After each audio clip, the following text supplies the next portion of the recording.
Welcome to the Gaming Outsider On Fire Edition with your host, Scott Clark.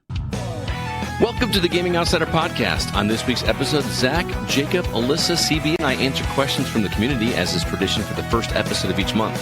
In news, EA celebrates The Sims anniversary with a new collection. As for new games this week, Zack played Tales of Iron 2 Whiskers of Winter, and Alyssa played Threefold Recital. Also, I took a deep dive into a classic JRPG for the very first time. This is the Gaming Outsider. Greetings, programs, and welcome once again to the Gaming Outsider Podcast, a video game podcast with all about games and our incredible community, which can be found at thegamingoutsider.com. We've also got facebook.com/groups/the GoCast and even a Discord server. You can find a link for that in the show notes. It is Tuesday, February 4th. I'm your host, Scott Clark, and joining me are my good friends, Mr. Zack Parkerson. Hey, how do you do? Full house. Full house. Also joining us, Mr. Jacob Gunderson. What's up? Hey, hey. And Chris Behrensmeyer. Hola. And Alyssa White. You saved the best for last. Wow. I like confidence. It's the first time we've done 5 of us in a while, so this is pretty rad. Looking forward to. Let's just jump right into it because we got a lot of games to catch up on, especially CB. He's got quite a list. CB, what have you been playing? Oh, well, I've basically just strapped on my VR helmet for like 3 days straight. All right. Nothing. Strap it on. Baiting. Yeah. Baiting. So first off, I played a game called Budget Cuts Ultimate. That sounds like you're alive. Yeah. Yeah. CB just dropped off. It's only the 4 of us now.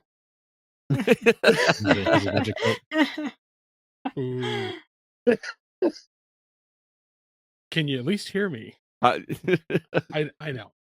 So Budget Cuts Ultimate, it first person adventure game, I guess. You're trying to find out what's going on at this shady corporation. And you go around stabbing a bunch of robots. What does that have to do with budget cuts? I'm confused. So the company, like, you are a worker, and all of a sudden, all of your other human coworkers start disappearing and are being replaced with robots, and you're trying to figure out why. Okay. The robopocalypse. Yeah. So far, one of the characters is like, "You've caused over $500 million worth of damage so far." I'm like, awesome. Loving it. It's a lot of fun. The first time I played it actually was on the HTC Vive that you played on, Scott. Okay. Over at my buddy Nate's house. That was my first VR experience, I believe. That wasn't PSVR. Yeah. So that's when the original demo came out. Oh my goodness! Did this game just fully get released? Last year, I think. Okay. So just played through it. It is smooth. It is fun. And there's actually a like a bow and arrow in it too. Nice. You would love this game. I want to play it. It's a lot of fun. I still need to try out the Oculus 3 or MetaQuest 3. I've over the past few days, like, I've been using it almost nonstop. He's like driving to work with his helmet on. You could. So then I played another game called Human Within, which would be very much in Alyssa's wheelhouse. I was going to say, it sounds like a very introspective kind of game. I feel like I saw the trailer for this. It's a live action game. Mm-hmm. Oh. So it's like the Whales interactive games. Mm-hmm. Yeah. Where basically there's like a story. You can make, it's got like a branching narrative. Like, but isn't this the one where like you're actually walking around in what looks like a real world? No. Or is it like you can turn your head and... Yeah, you can turn your head, which trips me out because you can't see the camera that it's being filmed from. So I'm like really curious to see how they did this. Yeah. But like for like, do you choose this or this? You actually have to like rotate your hand left or right. Oh, cool. So I was like, okay, that's an interesting way to do it, and it doesn't like stop the story. Mm-hmm. So the way they did the cuts was really good. So like you'll just see like something appear in front of you, and you got to like turn your hand left or right and it just keeps going. But isn't this where, because you're interacting with these characters, are they doing the Bethesda thing where they just kind of stare at you blankly while you're waiting for a decision to make? Or... You're actually not interacting with them. Oh. So the story of the game is you are a person who's stuck inside a computer. And so you can see everything from computer screens, cameras, and stuff like that. Oh, so it's like a Her Story situation. Her Story, but like literally anything electronic. Like there's like you're tracking one guy and you'll be like in his cell phone watching him. And then it'll transfer to like a like traffic cam. So the movie Searching that you recommended a couple weeks ago. Kind of. I watched it. Oh, It's a good movie. It's a fun movie. So very Human Within, real fun experience for a live action game. All right. Next one is in Scott's wheelhouse called Pillow. It's kind of a wind down game. So like wind down games or Scott games? Well, because you always have trouble like falling asleep and stuff, you say. Oh, I see. Okay. So this game was actually designed to be like you're laying flat looking at the ceiling. Okay. What better way to help me fall asleep than strap a VR helmet to my face? Believe it or not, I actually did fall asleep using this. So it's like it's in the name. Yeah, Wow. they do a good job of it. There's like 5 different modes. There's like guided meditation, star watching. There's like a story that'll tell you. You can go fishing. And then the other one is a multiplayer, which is still in beta, which I didn't try. Oh, sleepover? Hell yeah. It'd be so weird. Just be like, I'm laying in my bed, you're laying in your bed. Be like, hey, friend. Is there a bonus mode called Pillow Fight? Bro, come No. over. Let's play Pillow. But that We're would gonna be- watch the stars together. Definitely sounds like a euphemism. I was gonna say it's It like does. Netflix and chill for VR. Yeah. Oh, that already exists. Come over and Oh. play Pillow with me. So And then we can play Doctor. Pillow with me. Oh, Oh. All right. yeah. So I already have a body it's- pillow of Scott. Oh yeah, I they're could see expensive. that. They are expensive. They gave me a Interesting. discount because it was How- Scott. I was gonna say how much does a Scott body pillow cost that you're both aware of the price? Well, it's just like the hidden item that used to be on the store. Oh man, I forgot about that. Yeah. Mm. Yeah, for The those signed picture of Scott Clark. that remember, we used to have a store on our website selling back when we were making masks Hmm. during the COVID years, and CB put what was it, like a signed picture, There's a signed picture of you. and you put like $150 or something on Yep. it, like something Yeah, you ridiculous. really had to search it out. Anyway, go ahead. Keep going. So Pillow, it's interesting. It's cheap. It's there. Okay. Next one I tried was a demo for a game called Nothing to Declare, which is basically you get to play You Are the TSA. Oh, Oh, like a papers okay. please situation. Yeah, so you're a TSA agent. Like they give you your passport, you got to check that against their information, against their ticket, put their luggage through an X-ray machine, and like basically pull out what's not kosher. Mm-hmm. Still early. I got to play like 3 days of it, like 3 days like of time with it. But it was okay. I kind of hope they cleaned it up a little more. There wasn't a lot to do with it, but it's so unnerving because everything is so rudimentary, and their faces look so like kind of built. Like the face is the most fleshed out part of this game. Oh yeah. So it's just like, oh god, everything's so block and like VR, and then you just see their faces. I'm like, this is weird. It's like Minecraft backgrounds with LA Noir faces. Yeah. Very That's a really good way to put it. I want to quickly say hi to Eric. He is in the chat and he said hi to me. So hi, Eric. Hey Eric. Thank Hola. you for stopping by. He's Wow, a dear just- friend of mine. Just Alyssa. We've Wish known I each had- other for like 11 years now. Nice. Fair enough. And then finally, I played through the entire Power Wash Simulator Back to the Future DLC. So what else is in that besides the DeLorean? The train Oh yeah. Okay. of from course. 3.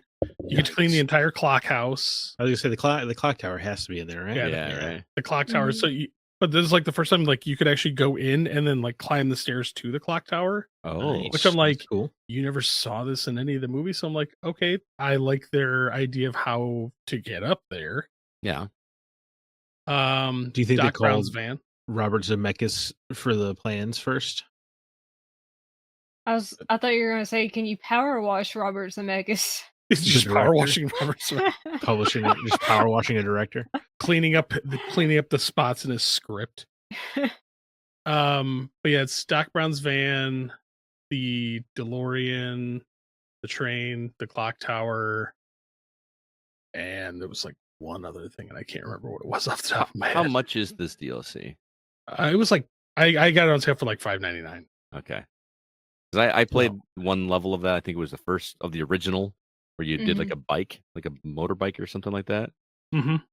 And I enjoyed it, but I never went further into it. I would like to go back to that someday because that is just a relaxing game, and especially if I can clean the DeLorean. Come on. Oh yeah.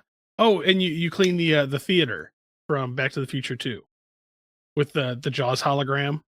Oh, okay. It That's a actually weird does the thing. Jaws hologram too. Oh, does it? That's cool. Oh, But you could also clean Croft Manor.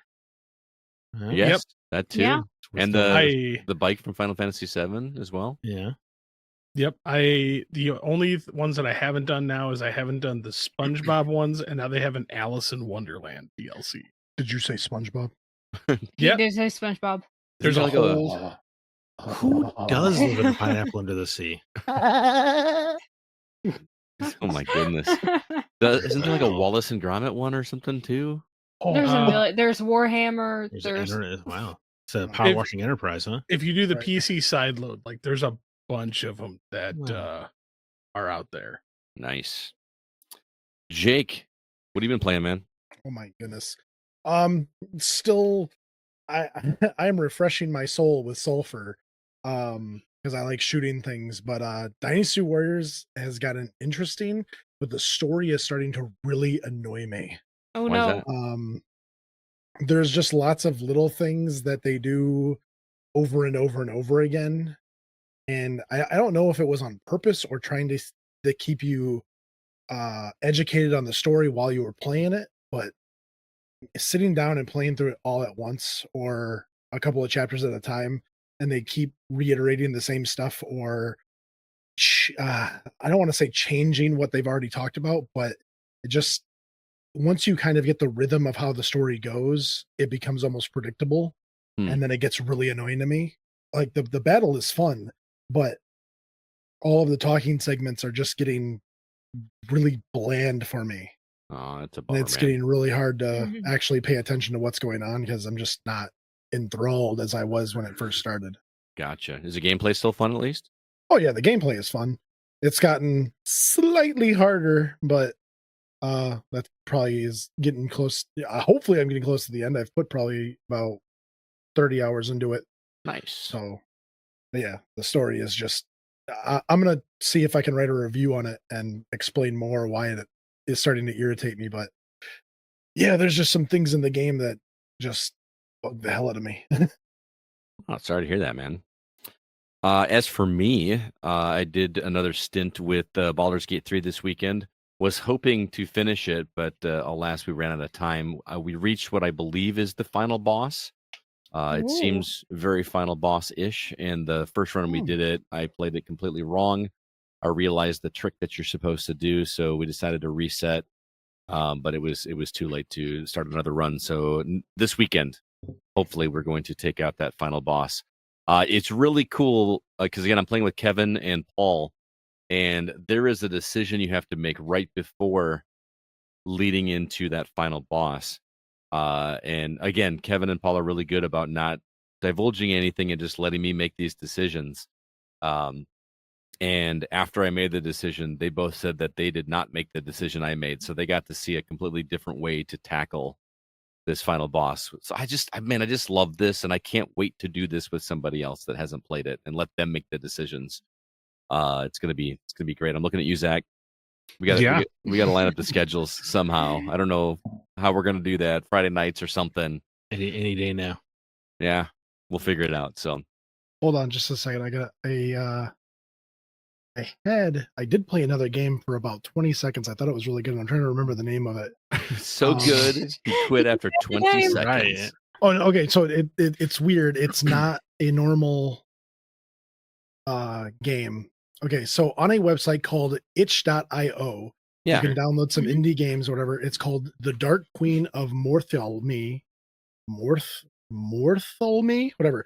It's a it's probably only about 15 20 minutes long, but you play the boss and there is a never-ending character. It's like a Dark Souls character, and when you kill him, he comes back, and then he learns your moves and he adapts to you. And so you're trying out different ways of killing him, but he's learning all of the new ways. And there's a dialogue back and forth, and it's got a really interesting story as it progresses, because he's asking you questions on why you're so adamant about protecting your throne as this Dark Queen, and you're asking him why he's so adamant about fighting you. And it comes down to basically like a learning experience for the queen as well as the character, but he ends up beating you and then the story ends. But yeah, it only takes about 20 minutes to play, but it's actually a lot of fun. That sounds really interesting, man. I've actually like considered that, like playing as a boss. It's probably been done before, but I always wanted something like that. It's like somebody kind of made what I was thinking about. So that's cool. It's kind of weird because they call it an anti-game.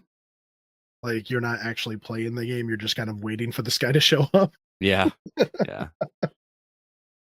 The other game I want to talk about, I am really excited. Remember one of my New Year's resolutions this year was to play through 3 of the Final Fantasy games from the Pixel Remaster collection, and I really wanted to do that, but I was struggling to start because I'm very intimidated by the old school JRPGs because I hear they're very, very unforgiving. So I've kind of been putting it off. I finally dove into the original Final Fantasy this weekend, and by original I mean the Pixel Remastered. And I've never played the original, and I am having an absolute blast going through and playing this game. Granted, I feel like I've been talking to Brandon Smith, and I felt like I hurt his feelings a little bit that I was playing this one instead of playing Final Fantasy Remaster or Renaissance. But I told him, I said, I wanted to start with the original, and I say that in air quotes because for reasons. But I wanted to play the game. I wanted to play his game second because I want to be able to appreciate the differences that he's made. You know what I mean? Like, it's not going to make any sense what he's done, because if I go back and play the original, it's going to feel like I'm taking a step back. I want to see the progression. Right. You want the reference points. Right. Sure. So again, I don't know if these things are quality of life things in this game. Obviously, there's no way to turn off encounters and things like that in the original. But maybe you guys that have played it can answer this for me. But were you able to move diagonally in the original Final Fantasy, or was it just up, down, left, and right? I'm pretty sure it was up, down, left, and right. Okay, because you can go diagonally in this one. I just felt like that was not what you would have been able to do, but I don't know. Again, that comes from my Zelda experience. I was surprised at the things that were not in this game that I would have expected to be in a Final Fantasy. Granted, in the Pixel Remaster, they are there, but I found out from Brandon that the original Final Fantasy does not have Phoenix Downs. To me, that was a Final Fantasy staple, completely absent in this game. They put them in there in the Pixel Remaster, though. They're really expensive, though. There's no magic points. So if you played a JRPG, you know that MP is like a staple in most Final Fantasy games. This game plays more like Dungeons and Dragons in that your magic casters have spell slots. So when you use an ether, it just replenishes one it replenishes one spell slot for each level, which is kind of cool. It's just kind of interesting how it works. So if you have a level 1 spell slot, you've got 3 different spells in that, but you only have 3 spells. You can only use 3. It's not like you can use 3 of this spell and 3 of this spell and 3 of this spell. You have 3 spell slots total for that pool of spells, which is just really fascinating. And people thought the draw system was, frustrating. Yeah. That it's just really cool. You buy magic, by the way. You go to shops and buy your magic spells. I know people that have played this game are going like, well, duh, Scott, this is the way it starts. But I've never played this before, and it's just kind of a fascinating experience. Is it fun to play with because you're so D&D heavy now in your life with Baldur's Gate in your D&D campaign you're in? I feel like it's got a lot of that flavor from what you're talking about. Yes, and I feel like, but more so because I actually understand the system. You know what I mean? Like, I feel like I would have been lost if I hadn't been playing D&D to know how spell slots work. Yeah, I think so. You know what I mean? The one I've been like, where's my MP? I would have been like completely lost. But the other thing that stands out to me is that there's no characterization. Like, you are just like random fighter, random monk, random red mage, random black mage. Your characters never speak to one another. They speak to NPCs, but they don't have a voice. You just go up and click on somebody, and then they say something to you. You know what I mean? I'm so used to playing JRPGs where you've got personality.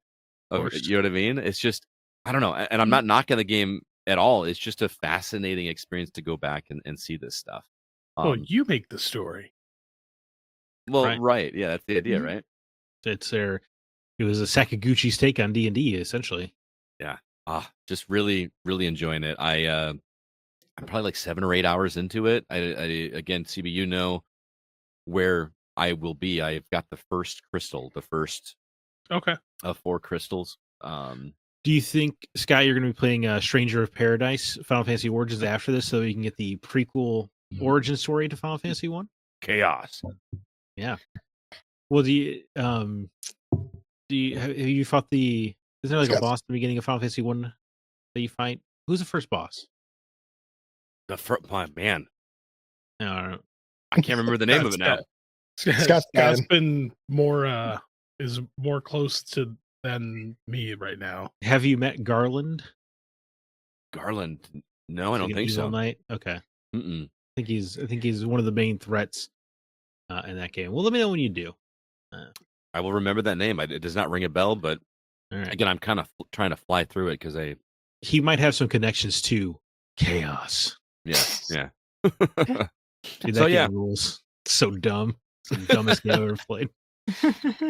You were stoked for it too, weren't you? Yeah, dude. Oh no, I mean it's a good game. I went for the platinum on that bad boy, but it's just a dumb game. It's chaos. You can be good and dumb. Fair enough. All right, well, that's what I've been catching up on. Oh my god, so raspy, dude. You gonna make it? I'm gonna make it. That's what I was catching up on. I was trying to segue into the break so I could cough, but thanks for calling me out, guys. Fried taters over there. Mm-hmm. Let's go ahead and jump into the week's news.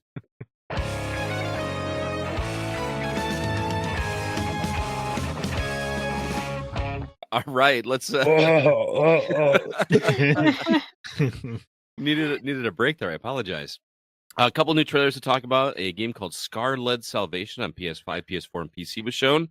Also, Breakout Beyond. Yes, that Breakout coming to Xbox, PlayStation, Switch, PC, and Atari VCS later this year. I don't think they gave a date. They just said later on. In news, PlayStation changes course to a single CEO this week. The Sims makes a surprise return. Things keep getting worse for BioWare. A former PlayStation boss is optimistic about Xbox's multi-platform strategy.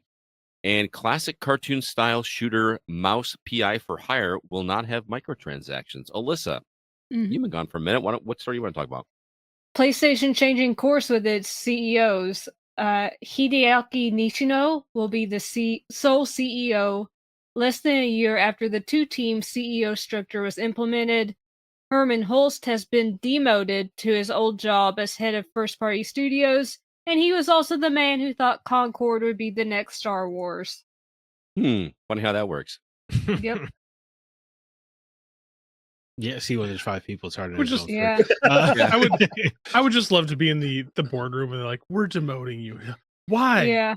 Remember what you said about Concord? Demotion. $500 million you lost us on one game. Yeah, probably that.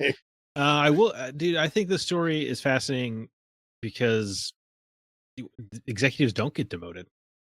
Yeah, right. That's a good point. Generally, you fail upwards, and it doesn't matter how much damage you do to the company. For some reason, you just get to keep your job and get your bonuses. Maybe when you get into the billions is when it actually starts to matter. Well, maybe, but Yeah. or maybe when you're using your weird power to just greenlight 700 Horizon games, then know what you ask for. Yeah, but I also think that's a very uniquely American thing that CEOs only fail upwards.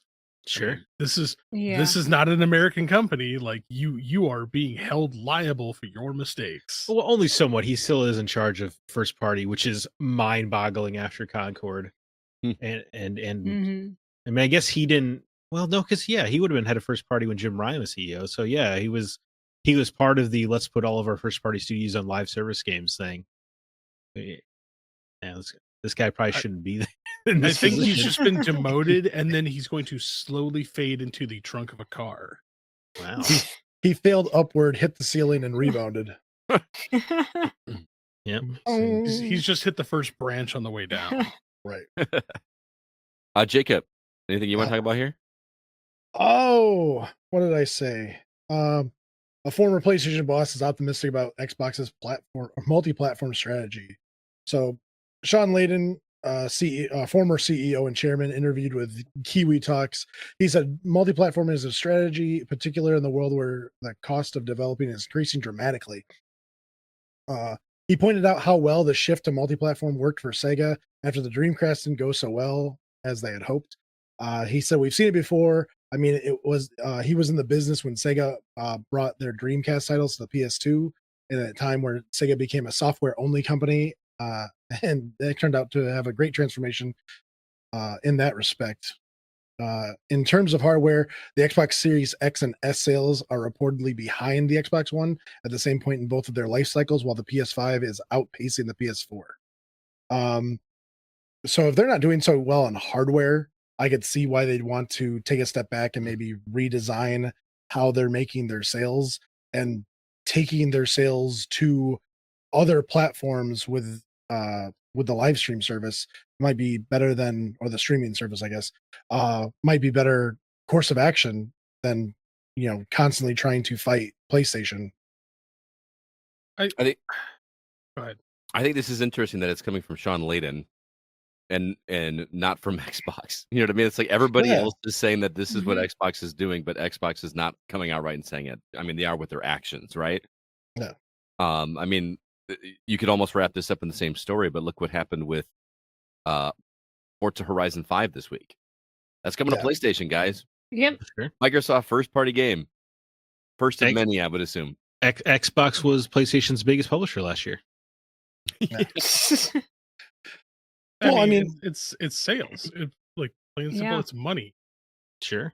Yeah. I mean, we talked about it last week where Microsoft is very much on the train of everything's an Xbox. Congrats, your PlayStation is now an Xbox. I just feel bad that for people that invest in the Xbox ecosystem, because not a lot of people are like us that buy every console. So it just really sucks if you put your money into the Xbox and like what's the I mean, I'm an Xbox guy, right? What's the reason to own an Xbox if this is the way it's going? Right, if I could have a PlayStation and play all the PlayStation exclusives and whatever is available from Microsoft, what's the advantage? At some point in time, the hammer's got to drop. Like, there's got to be something. Well, didn't they also mention Xbox mentioned that they would support the Nintendo Switch 2 as well? Yeah. But I'm still thinking that Game Pass on another console is going to be slightly more expensive. I mean, from a business standpoint, it only makes sense to do that. So wouldn't the Xbox at that point, it would just transform into a Game Pass box? Right. If you don't feel like streaming? Which is funny because didn't I say the same thing? Like, I'm willing to bet their next console is literally just going to be a small box that you can front load some stuff on. I don't know who that appeals to. It'd be terrible. But and the idea of getting Game Pass on other platforms like PlayStation 5 and Switch sounds great in terms of how many more people will subscribe. But at some point, you're going to reach that cap, right? And it's not going to grow as much. You're going to have that great growth the first time that's available on those places. But, that's how it was with Game Pass at the beginning. Well, they're going to play this game where they're going to increase the amount of people that have access to Game Pass, but they're going to decrease the amount of people who are actually playing it on an Xbox. And so there's this, this game that they're going to play, this balancing act that they brought up in the story, that you are going to lose the console people that are on your side to buy your product on that end, and then you're going to have more people playing Game Pass on other consoles. There's not going to be this need to bring people to the console, which is going to make it even easier to phase out Xbox as a console and just go to a streaming service. Paul Hine in the comments made a pretty good point. He says Xbox is going to release a handheld that is slightly cheaper than the Switch. Oh. Yeah. I mean, I could see it. Yeah. Yeah. But at the same time, like, Game Pass sales, by and large, outpace hardware sales. We already know that. Mm-hmm. Like, it's not even like in the same ballpark, because consoles, like, you have that big peak in the beginning and then it tapers off. Game Pass has been consistently high across the board every month. And now they're just like, cool, we can add potentially another like 15 to 20 million subscribers at $14 to $20 a month. That is like the world's largest cash cow. And they just have to sit there and go like, we just occasionally have to put a game on. Well, a larger cash cow is having a successful piece of hardware that people buy games on, and then you get 30% of every sale on it. Mm-hmm. But it is too, but it's not happening for Xbox. But now they don't have to put any R&D into developing a new console. They don't have to produce a new console if they don't want to. They can just sit back and be like, the server looks fine, boys. Look, I mean, yeah, I agree with Sean Layton here. Of course, Xbox could be a very powerful publisher. I feel bad for the people that were Xbox fans. Yeah. I'm like, still an Xbox fan. I like this course. He mentioned Sega and talks about like the success they had there, but I feel like Sega is not nearly the powerhouse that Microsoft or Sony is. And if they're going to go that way and not be as significant in terms of the big players, what's going to be Sony's competition? Right. That's what scares me. Very worrisome. PlayStation not having competition. Yeah. And Nintendo. I mean, sure they're competitors, but at the same time they're not. Right. They're not big enough to be competitors. Both companies have spoken pretty openly about how they don't view the other as competitors. Yeah. I think they're just going after a different audience. Yeah, I mean, one's family friendly, one's teenagers to adults. So we'll just see Nintendo buy Microsoft or buy Xbox, right? That'll be the big merger. Could you imagine? But here's unlike Sega wasn't backed by Microsoft. Like, Microsoft's like, well, we can just keep throwing money at the problem and not care. Well, yeah, as long as they're making the money. Even if they're not, like, Microsoft is still the second largest company in the world. Right. Like, their war chest makes Sony look like a fart. All right, they can afford to fail for a while, that's for sure. For like a decade, it turned out. You got to remember, they still got to pay for that acquisition. What was that, $68 billion? They turned on the computers and Microsoft made back the money. All right. Like, now, I do want to say, may Xbox live. I hope they keep making hardware for people with their achievements and their digital purchases. I hope. Yeah, I would like there to be a hardware future, even if only 5 million people, 10 million people buy it. Oh, if they don't carry on my achievement somewhere, I'm going to be real upset.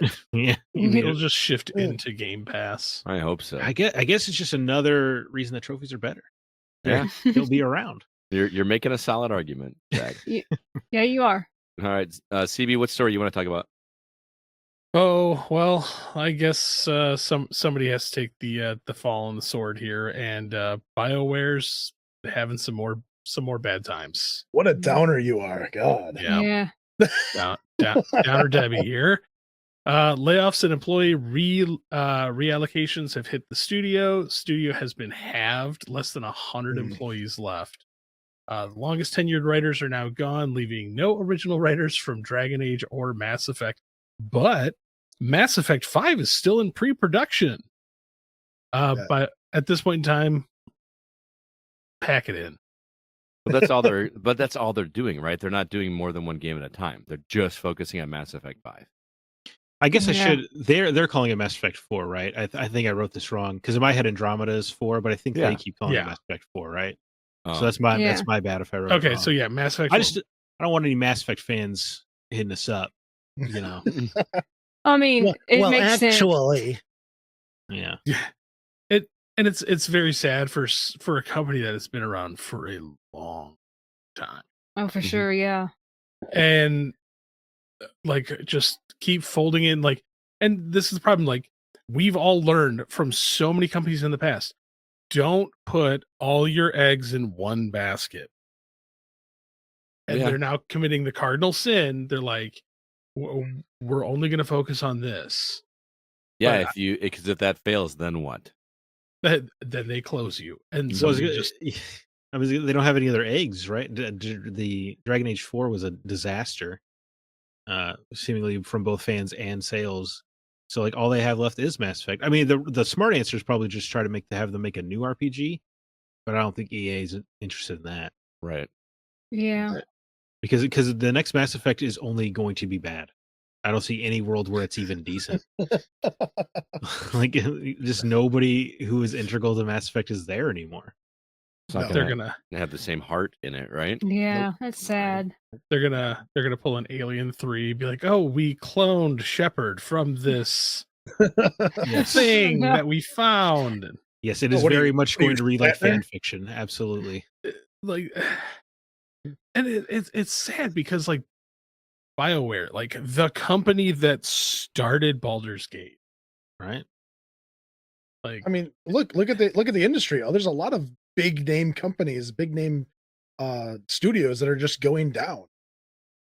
That's true. I mean, but like BioWare has always been like one of the companies for 30 years now. So is Ubisoft, and look what's going on with them. Mm-hmm. Right. EA. There's one section of Ubisoft that I like. Beyond that, I'm like, eh. I still remember every E3. It's time for Ubisoft. We're going to start with Just Dance. Oh, Dude, yeah. Every single year. Yeah. That game sold like crazy. Not to me. We literally have in our gym at my school, there's like an upper level where they've got like exercise bikes and some, different exercise equipment. And they've got a section where they have 2 TVs on the wall and they have Just Dance on one of those TVs. Like they still play it, man. Like it's still kind of a hit. They still play it because you can go to like any game resale store and buy a copy of Just Dance for like $1.99. Yeah. I love they were still putting that game out on Wii until like 3 years ago. Yeah, right. Yeah. They're still out there. But I mean, like, rather than lay all these people off, like, get some, like, lay off some of them, get some like creative juices going, like come up with something new rather than just shut it down. Or what's going to happen is as they're laying all these people off, and once it gets time to like actually start pushing production on like Mass Effect, then they're like, now we got to hire them all back, and because the way things work, we're going to have to pay them even more money. Well, it doesn't. I'm just reading the notes that you guys got here. I don't know this for a fact, but it says here that 100 employees left. Like they were reallocated, didn't like where they were reallocated, and then decided to leave. No, I meant they like 100. Yeah, there are less than 100 employees remaining. Yeah. Oh, I see. Okay. Studio's been halved. So, but those. Okay. Yeah, you're right. I misread what you were saying. So they're reallocated somewhere else within BioWare? Within EA. Within EA. Mm-hmm. Okay. And we don't have numbers on any of this because the layoff note, I don't know if you read it, was very vague and kind of dickheaded. Because they were just like, we need to focus. Everything's great over here. Well, that's PR speak. Yeah, I know, but it felt worse than normal. They didn't acknowledge the layoffs as a layoff. They were just like, yeah, we've made a leaner team to focus on the EA. future.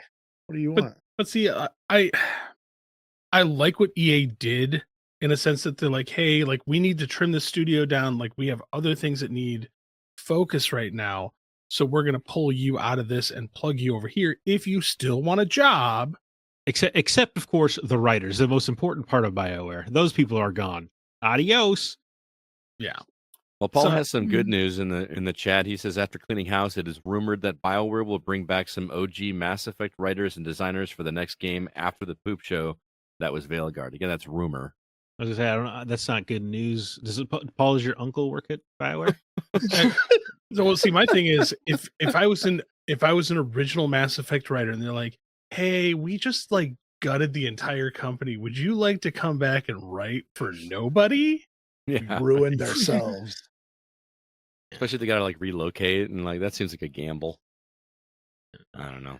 All right, well let's move on. Zach, you got some good news for us, or are we gonna keep on this negative train here? Sure. The Sims is back, huh? Oh yeah. Never played a Sims game. What? No. That was my Boil it down, childhood. Scott. The Sims is literally just how evil of a person are you? That's not, I feel like I played it straight up. I didn't use the cheat codes. I made my sim go to work. I bought the house, the hot date expansion. I remember that because I want to go on little dates in the city. No, I refer to more like removing ladders from pools. I understand. Yeah, you're Yeah. a murderer. I did that once in a Sims game. I felt really bad though.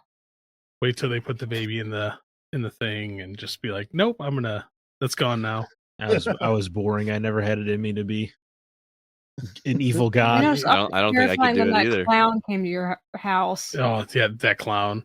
What? Replace there was a creepy clown that would just randomly walk the neighborhood. And you had to do something about you have a clown painting in your house, and I forget what you had to do, but that was the only way you could get rid of the clown when he came inside your house. You had to do something with the painting.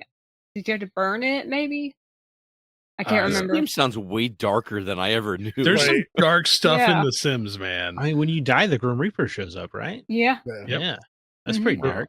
Replace all the chairs in the house with hay bales and make sure there's at least 4 fireplaces. What the hell is wrong with you, man?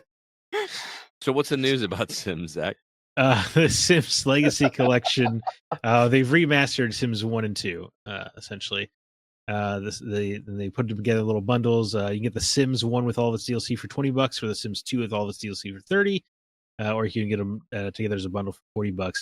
Because, dude, it's 25 years old, The Sims, which makes me feel old because I remember being a kid. And then, but they worked to make sure that your old save files still work if you buy the remasters, which I think is cool. Oh, that's cool. Thank God I can go back to Windows 97 and pull my saves off. Yeah, it'd be pretty great. And a lot of the mods still work too. I mean, after what was it? Bethesda, when they updated Fallout 4 recently, and it just broke all the mods. So I'm glad EA had the foresight to not do that. Right. I want to see somebody go dig out their exactly like their Windows 95 computer. Yeah. Get their saves off the floppy disk. Yeah, right. Just the hassle of saving onto a floppy, then transferring it to a computer to transfer it to a disk. How would you transfer floppy data to a modern machine, right? I actually have a computer just for. Of course you do. I still have some old games that, unfortunately, the only way you can play them is using older version of Windows. Are you trying to play Prince of Persia 3D? No. He's going for Oregon Trail. For sure. I have the handheld that play Oregon Trail, okay. but you have the standalone handheld? The standalone handheld. Oh, that's so cool. Yeah. Oh, dude, you can get it on Amazon for $20. Oh, okay. It's great. Is it the full original game? It's the full game, man. Man, that would bring back some memories. Yeah. So it's worth it. You can check it out. It's $20. But are we gonna play Sims again? No. I enjoyed my time with The Sims, but I Yeah. don't play these mouse and keyboard games, man. It's so gross. Is it just PC? It's not. There were some Sims games on console for a while there. Yeah, Pets. this is a PC situation. Yeah, no. Well, they had plenty of console Sims games. Yeah, but first of all, I don't think anybody would call those the definitive versions of The Sims. Fair enough. Mm-hmm. I had the Sims Urban Lifestyle on the Game Boy Advance. Oh, do you mean Herb's Sims in the City? Yes, that one. Oh my God, It was Oh, terrible. I remember the characters in the box art look like those Bratz dolls that you see. Yeah. I love those brass dolls as a kid, by the way. I don't know why I played it so much when I was a kid, and then I don't know. I found it when I was older. And I was like, why would I even touch this? Well, there were so many less options back then. Yeah. You just had to do what you can. Is it The Sims 2 that you can get a gorilla butler? Or is that 3? I don't know. I don't know. One of the Sims, once you got enough money, you put a like a tree house in the backyard, and this gorilla butler just walks into your house and starts doing things for you. But this is not at all what I expected The Sims to be. I feel like I've been lied to about what this game is my entire life. It's a sandbox life simulator. Do woohoo in the rocket ship. I was gonna say, I remember banging into bushes. Yeah, I remember that. Sorry, woohooing in the bushes for the kids out there. Woo. Yeah. Oh my god, I'm gonna have to go back and look up some videos or something. I'm like, oh man.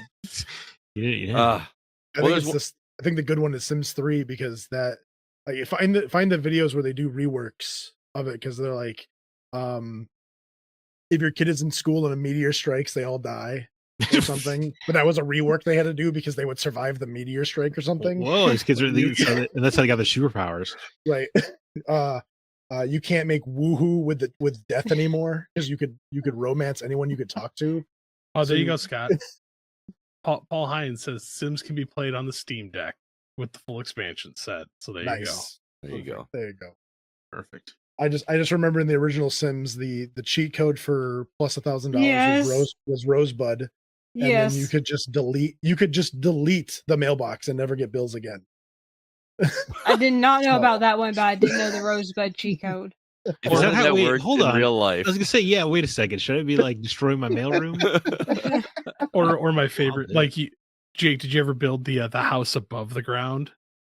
Oh yeah, I had. You throw you do that so then the person can't deliver the mail, or you throw a party and nobody can come inside. No, everyone's outside just like.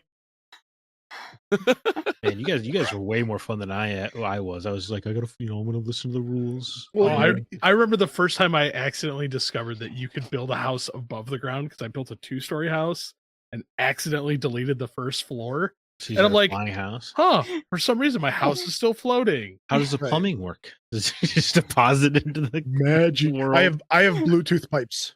Yeah, okay, sure. It's all digital. Right.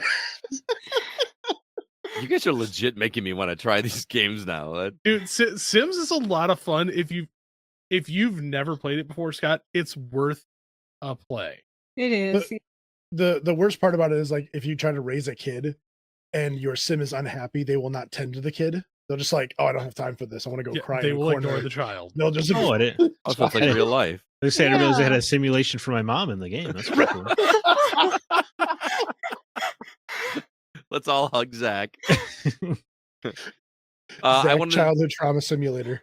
I wanted to mention this trailer for Breakout Beyond, which actually just dropped today. This is a remake of Breakout. If you guys remember, was it 76 when the original Breakout came out? CB? Oh, late 70s. Didn't really become popular until like really popular until like the early 80s. Yeah, so the interesting thing about this is that they've turned it horizontal instead of vertical, like Breakout normally is, or any of those brick-breaking games, which I look at that and I go, oh, so this is Shatter.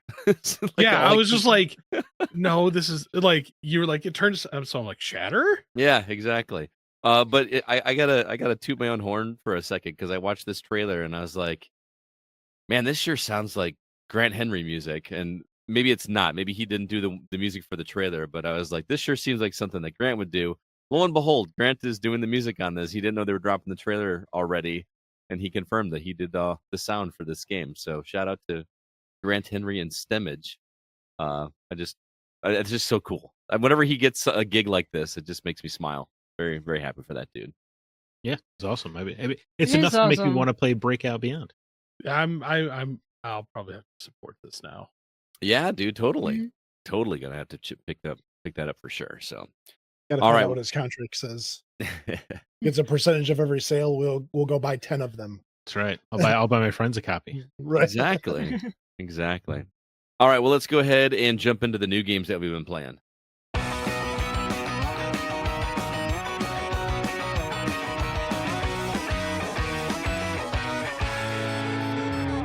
Zach, I'm still playing catch up, but what's new coming on the horizon?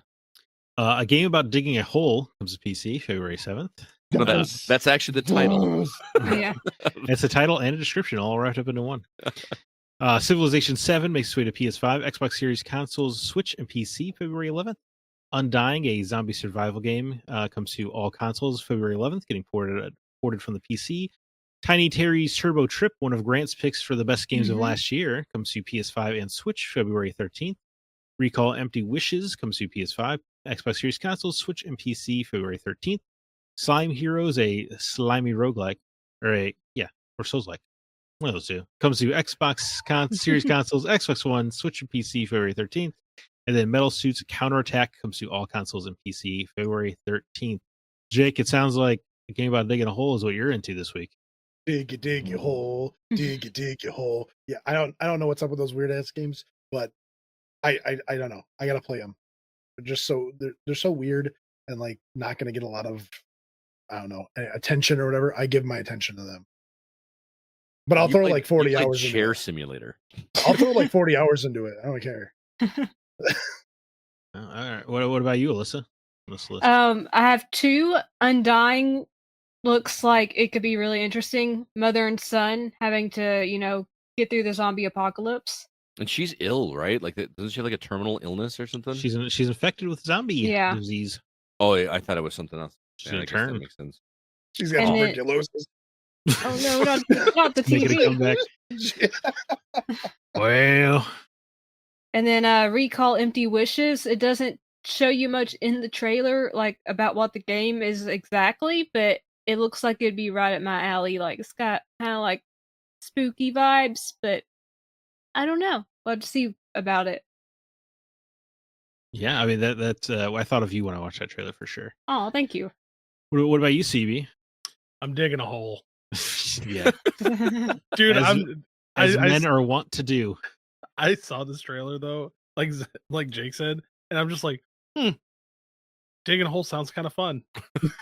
I don't know what it is, but sometimes like dumb games like this, you're just like, this is kind of fun. Dumb can be good. Mm-hmm. All right, what about you, Scott? You gonna dig a hole? No, Metal Suits Counterattack. Lame. Yeah, that's right. Dig a hole with us. Dig a hole. I'll wait to hear what you guys say, but no, Metal Suits looks my speed of game. I can't tell where. Oh, it's everywhere. So yeah, Xbox. I may check that one out. We'll see. Okay, you gotta finish Final Fantasy first. That's the thing is like I've seen a lot of games that I could actually cover this week, and I'm like, no, I really want to just focus on Final Fantasy. I'm really digging it. What about you? I'm proud of you. Yeah. I do think Undying looks very interesting. Even though it is a survival game, something about being there's not enough games where you're a mom. There's 100 games where you're a dad. Yeah. Not a lot of games where you're a mom. It seems like it's gonna be a touching story as you have no choice but to die. But I gotta listen to Grant. I gotta check out what this Tiny Terrace Turbo Trip's all about. That's a weird looking game, dude. It looks very weird. Is. I could see why Grant would likes it because it gives me kind of Crazy Taxi zany energy. So I'll check it out. And according to howlongtobeat.com, it's only about 4 or 5 hours long. Oh, hey, I'm more interested. So that's pretty nice. Yeah, that was definitely a compelling aspect of the game when I saw Crazy Taxi mixed with Goat Simulator. Is that fair? Yeah. Yeah, Grant kept comparing it to Grand Theft Auto, but I was getting Crazy Taxi vibes. Yeah. But, did you get everybody? Everybody get their say there? Yeah. Yep. Okay. Sound off. I did. No. Don't. No. Dig a hole. So Zach, I know you've been really excited for this title, which is Tales of Iron 2: Whiskers of Winter. You gushed about the first game. I want to know, is this second game just as good as the first game? Is it better? Is it living up to your expectations? Get ready to hear me gush. Oh. So you're actually excited about this? I thought you were just like making fun of it for the last 3 weeks. Oh no! I mean, no. The first game was great. The second game is I would say better, but it's so close to the first game that the reason I think it's better is just because I like the setting more. Okay. I mean, he already finished it. You already got the platinum, right? Oh wow! That's right. Yeah. Wow. Well, speaking of short games, my save file is under 9 hours, Oh, wow. and I That's have the impressive. platinum. Yeah, so it's definitely a short little plat, but a nice weekend game, as you might call it. Yeah. Yeah. Well, you play as Arlo, son of Eivor, and he is check it, Scott. Okay, I want to let me know if you've heard this before. Okay. So you play as a bastard child who's son to the Warden of the North. Oh, yeah. Oh, And okay, yeah. you Heard it. need to defend the border from the north because there's an evil force that no one else believes is still around, but they're Oh. actually making a comeback, you see. Uh-huh. Harry yeah. Potter. This is an evil- and then when you know it, it's a real shame because your dad gets beheaded. Get out. And do you know nothing? And How has this company not been sued? It's yeah. So the inspirations are very on the nose. That's hilarious. But with rats. And We're not Is taking from there a Nintendo. really short rat? no short rat. Is there a rat in a wheelchair? Yeah, that's weird. They just make him king out of nowhere. So some other rat is like, dude, he's got the best story for sure. He should be king. But for those that don't remember you talking about the original, what kind of game? This 2D side-scrolling hack and slash? Yeah, so this is a 2D Souls-like, is how they would describe it for sure. Very, kind of very focused at melee combat, and you're looking at parry windows and dodge timing and all that stuff. And it's very boss focused. So it's certainly a 2D Souls-like. This one introduces some Monster Huntery elements to it. where you're- I was You waiting got for the Jake excited. reaction. I just punched the mic. Sorry, my bad. where you're tracking some beasts and you find like kind of clues on the ground before the fight that'll tell you about the enemy, so you can kind of ascertain what its weaknesses are, and then you're going to want to put on the right armor so you can stand a better chance and make sure you got the right weapons equipped and all sorts of stuff. They go down a lot faster than a Monster Hunter boss would, but you do that thing where you take like a third of its health bar away, and then you'll kind of chase after it to a different part of the map. And I think that then I'm not a huge Monster Hunter guy, but here in Whiskers of Winter, with the side quests, they actually make it feel kind of cool because you're getting that narration from Doug Cockle telling you about the story, and you're usually traveling with somebody during a lot of the hunts. So it's like kind of like a little like build up to this epic showdown with these giant beasts. So it's actually pretty fun. Nice, and it's bloody as hell. Yeah, that's what. Yeah, yeah. Bloody as hell. Beheadings are happening. You're fighting off these bats that they have like a necromancy going on too.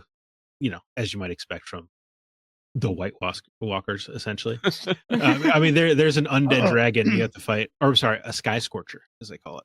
Oh, Sky Scorcher. But He scorches the sky. That's with its fire. But yeah, but overall, it is very similar to the first game. So if you didn't like the first game, you're not going to like this one. But if you like the first game, you're going to get a lot more here. This one I think is a lot more fun because of the areas you're going to. You're going to a lot of different animal realms. You're hanging out with the owls in the forest, for instance, or you're going to the bog marshes to interact with the frog people.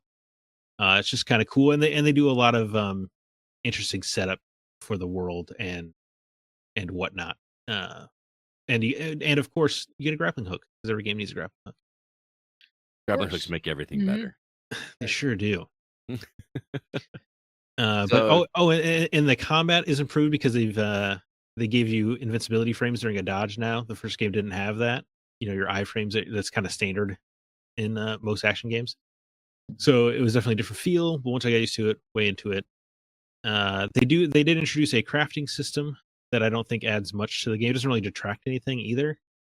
But you can like upgrade your cuirasses and weapons. My problem was like you're just always getting so much gear out in the world that I don't feel like it's super necessary. Mm-hmm. It's like Elden Ring crafting. I don't really remember the crafting in Elden Ring, to be honest. I didn't interact with it a lot. It didn't add much, no. Yeah. Okay. Yeah. It doesn't add much here either. Especially like the best armor I could find was from hunting the monsters anyway. Yeah. Monsters. I feel like Pee-wee, and that's just like the word of the week, and everyone says it was like, ah. I mean, it is kind of cool when you like kill a chameleon and then you can just wear like chameleon skin armor. That is cool. It feels cool. That sounds rad. it is pretty rad. It's called a chameleos. Thank you. Oh, you know what? My gosh, I almost forgot. A really fun aspect of this game is you have to build back up your hometown because it gets destroyed by the dark wings at the beginning of the game. Mm-hmm. And dark. No, he does not make no ducks. Who knows what those guys are up to? When in trouble, you called DW. Oh my lord. Anyway, so a lot of the game is you rebuilding your home back in the north. Is it called Summerfell? Oh no. It's called Winter Rise. Is it called White Whisker? I think it might be called White Whisker. I don't remember. Shame on me. But you're building it back up, which is cool because you get to actually decorate it a little bit. Just kind of a nice little feature. Sounds like you really recommend this one. Yeah, it does. Yeah, I mean the only real downside to me is they introduced it with those elemental affinities I was talking about earlier. So if you're getting affected by the elemental thing, like you take too much lightning damage, it'll stun you in place, and you have to like tap circle a bunch to get out of the way. And it's just kind of annoying when you're trying to dodge around, and now you got to tap circle 17 times, or else you're just going to get hit. And when you get hit, you lose like half your health. Right. And I wish they would have come up with cleverer ways to, because that's how there are 4 elements, and succumbing to each of them, it requires you to master circle to beat it, basically. Like even if you get poisoned, it just stuns you in place. So I wish they would have like differentiated that a little bit. It's kind of rude. That's really the only downside. Oh no, I'm poisoned. Yeah, I'm trapped until I wiggle. I gotta wiggle this poison off me. That's how it works, right?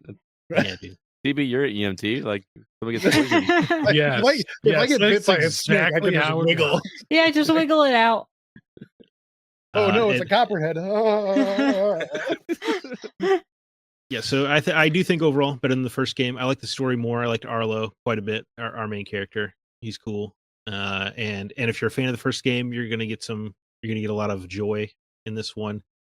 And he's the son of who again? What's his name? Avor. Wasn't that the character in Assassin's Creed? No, Assassin's Creed. I think it's Ivor. Ivor. Oh, okay. Very close.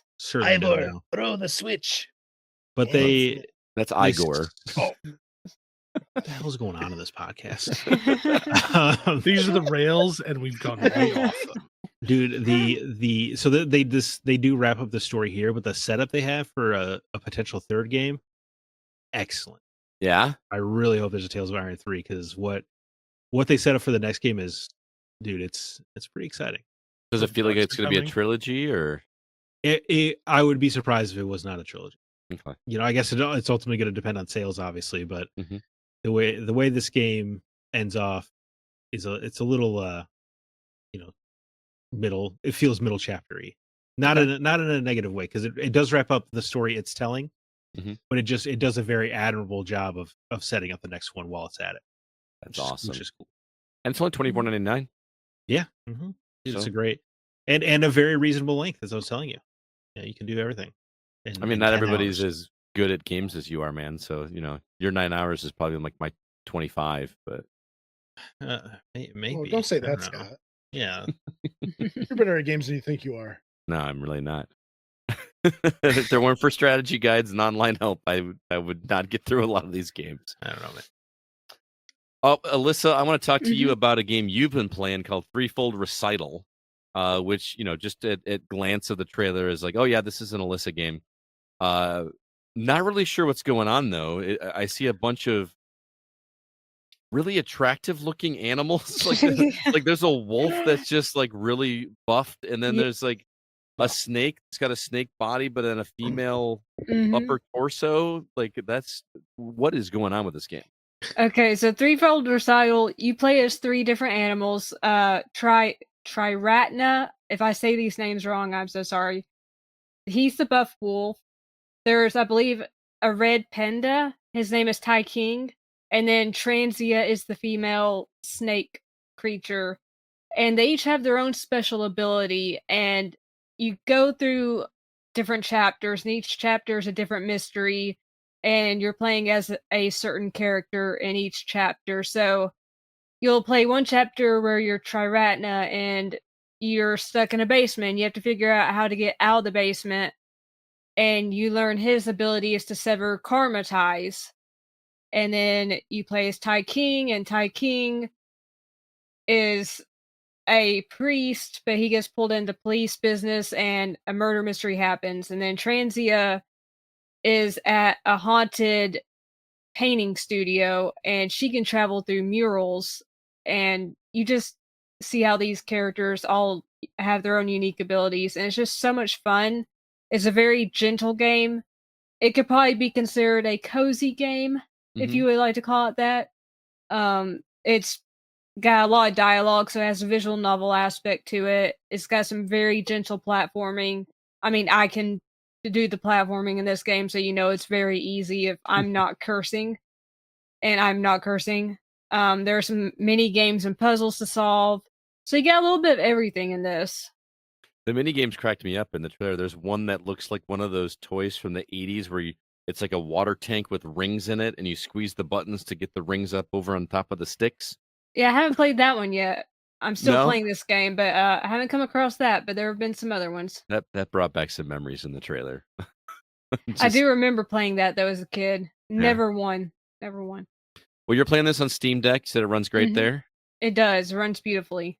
Developed by Everscape Games, published by Indie Nova, and was provided to you by Jesus Fabre. It's $14.99 on Steam. If that sounds interesting, be sure to check that one out. Before we move on to our topic, I want to remind everybody about our website, thegamingoutsider.com. You can find all of our episodes there, as well as our written content. Do us a favor, check it out. We put a lot of hard work into the written stuff that we do here. But it is now time for us to go ahead and jump into our From the Outside In topic.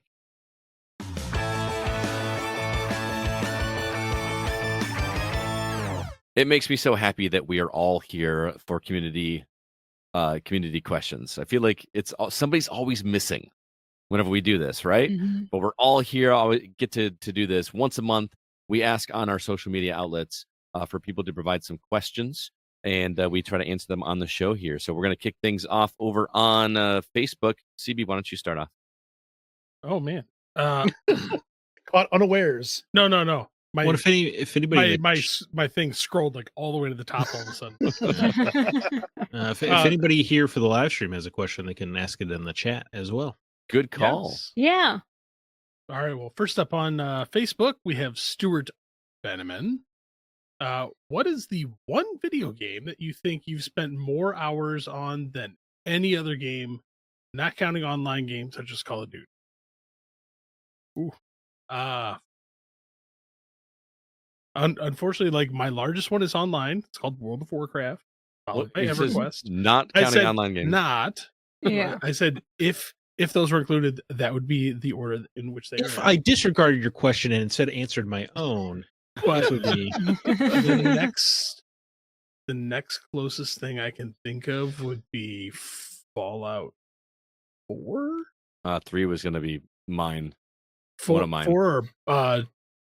4 Binding of Isaac. Oh yeah, good call. I mean, Pinball FX for me, but I feel like that doesn't count. But yeah, Fallout 3. It's a game. It would count, right? Or I guess you're not counting it because like a score chase game, or yeah, it's kind of it's technically online because I'm chasing scores against other people. But okay, all right. I mean, at that point in time, I would just say Galaga. Yeah, that's true. But Baldur's Gate. Good Lord, Fallout 3. Words are a problem for Scott right now. Speaking of words, Fallout 3 is a long game, and I played through that game twice to get all of the achievements, like to play both evil and good sides. So you've got 40 hours into it, and I feel like that took me over the 100 neutral hours. ones. Mm-hmm. Jake, not all of us play thousands of hours of a single game like you.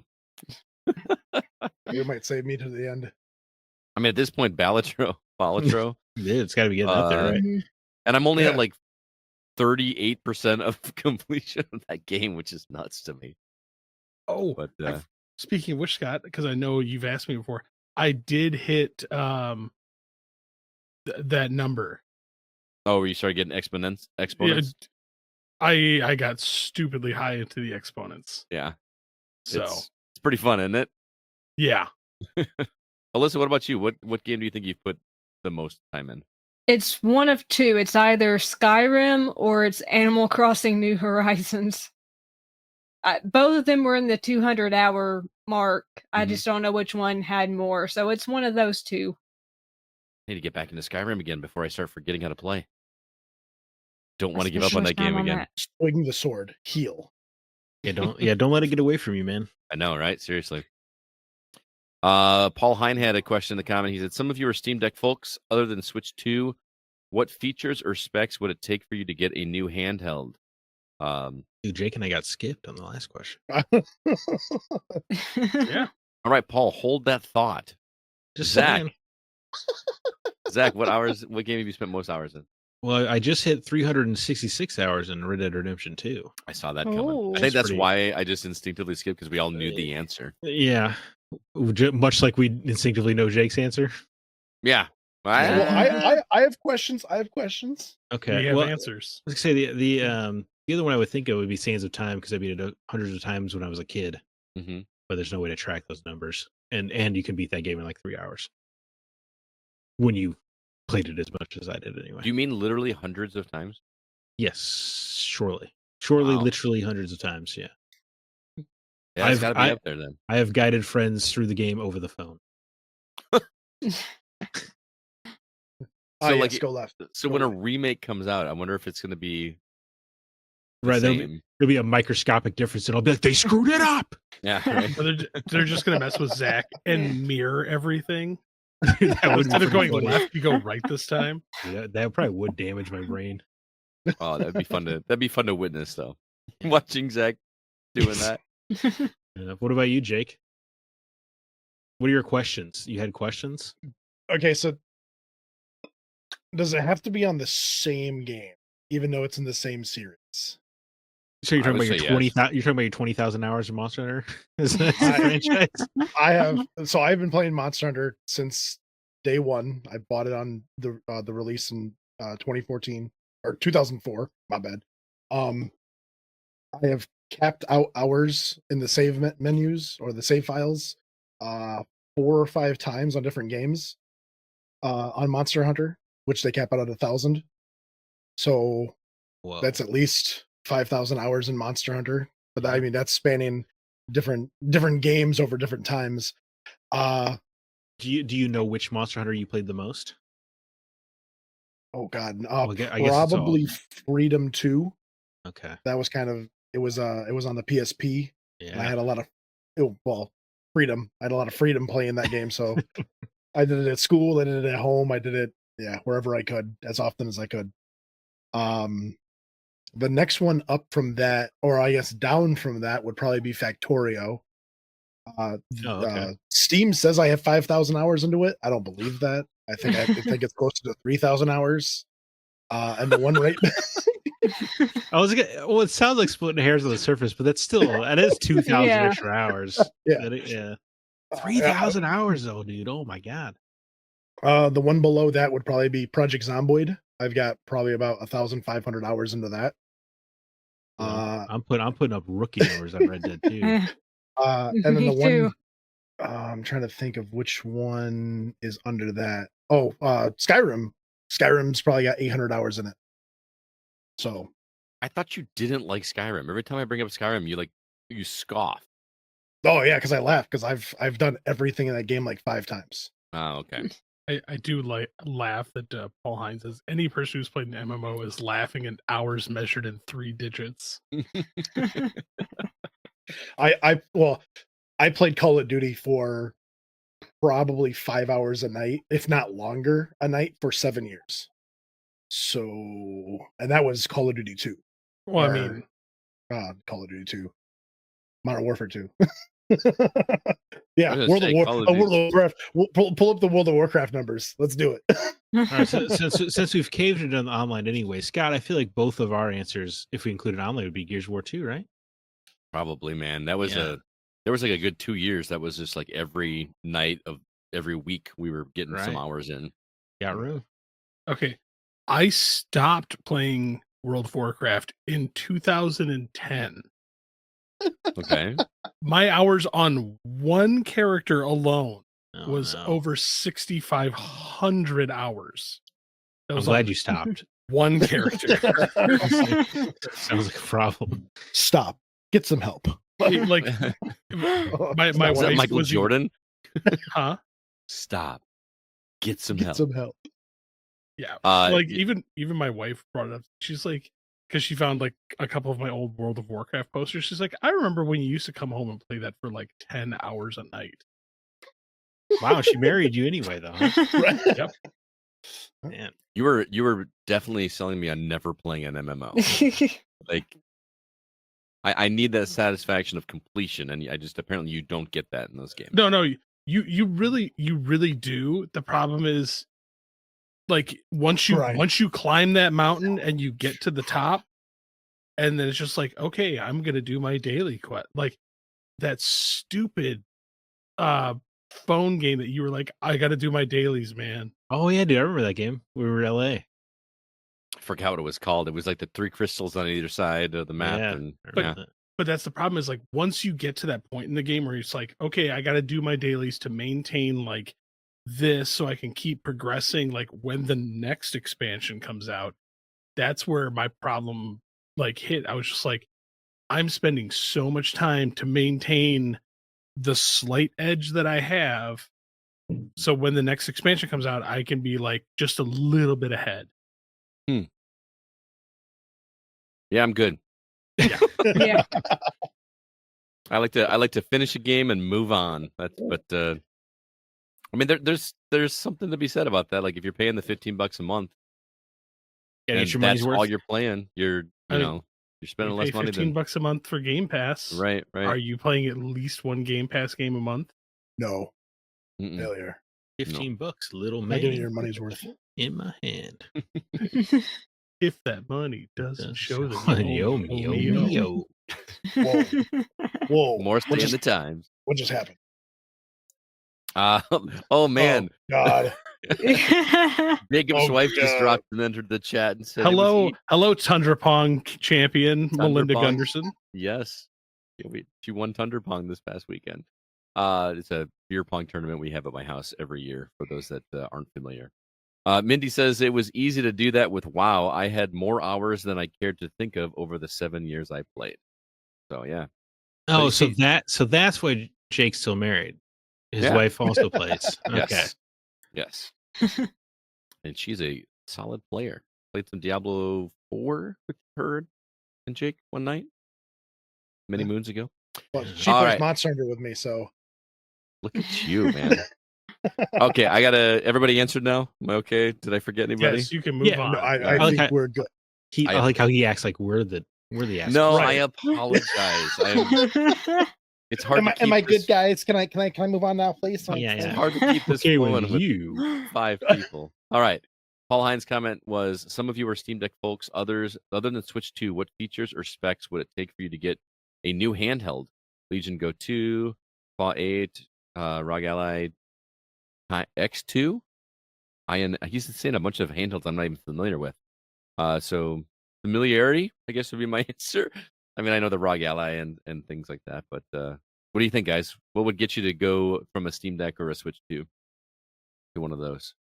I mean, I was just gonna say I'm not a spec person. I don't keep track of them, so I'm very much not someone to ask like about specs because I have no clue. I'm just like, as long as it runs. Mm-hmm. But for me, it would just be the games that had on it, or if it was easier to play on than the Steam Deck, which the Steam Deck is super easy to play on. So I don't see how that'd be possible, but Ease of setup is yeah. big. The Switch is so nice to turn on and just drop in that slot and then just have it on your TV. Mhm. That would be huge. That's just, I mean, and I know the Steam dock is a thing. Still haven't got mine to work correctly, so that's Yeah, I never probably bought one. more of a me problem in that instance. But I mean, ideally, one that I could play any of my stuff on.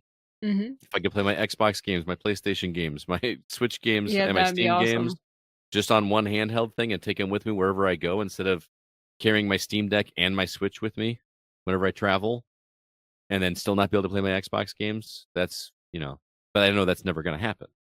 It's just a big dream. So I was gonna say, as for me, the only handheld I would get besides the Steam Deck 2 would be if it had a PlayStation branding and it let me install my digital purchases on the machine itself.